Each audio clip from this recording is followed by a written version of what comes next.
గోరంట్ల మాధవ్ను కలవడానికి 2 సార్లు ప్రయత్నం చేశా. ఎలా చేయలే. ఒక మాజీ మంత్రిని, అవతల ఎంపీ, మాజీ ఎంపీ కస్టడీలో ఉన్నాడు. అసలు ఏం జరిగిందో తెలుసుకుందామని వెళితే పోలీసులు పాపం ఎక్కడా నన్ను ఎలా చేయలే. వెనక్కి తిరిగి వచ్చేసా. ఎస్పీ గారిని అడిగా. ఎస్పీ గారు అయితే నాకు మాట చెప్పారు, కోర్టులో ప్రొడ్యూస్ చేసే ముందు నగరంపాలెం పోలీస్ స్టేషన్కి తీసుకొస్తాము, అక్కడ మేము మాట్లాడిస్తాం సార్ అని చెప్పారు.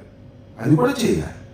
సరే, ఏది ఏమైనా ఒకటి మాత్రం వాస్తవం, ఇంత దుర్మార్గంగా పోలీసు వ్యవస్థను ఉపయోగించుకోవడానికి ప్రయత్నం చేయటం, వారు ఉపయోగపడకపోతే వారిని సస్పెండ్ చేసి మొత్తం పోలీస్ వ్యవస్థనే బ్లాక్మెయిల్ చేయాలని తెలుగుదేశం ప్రభుత్వం, ముఖ్యంగా చంద్రబాబు నాయుడు గారు, లోకేష్ గారు అనుకుంటున్నారు.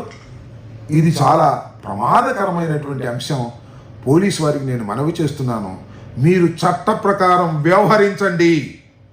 సస్పెండ్ అయినా మీరేమీ కంగారు పడవలసిన అవసరం లేదు, చట్టాలు ఉన్నాయి కాబట్టి మీరు చట్ట ప్రకారం వ్యవహరించండి. ఎవరైనా సస్పెండ్ అయితే లేదా వారిని విఆర్కి పంపితే వారందరూ కూడా ఏదో దుర్మార్గాలు చేసినట్లుగా తెలుగుదేశం ముద్ర వేయడానికి ప్రయత్నం చేస్తున్న మొక్కవోని ధైర్యంతో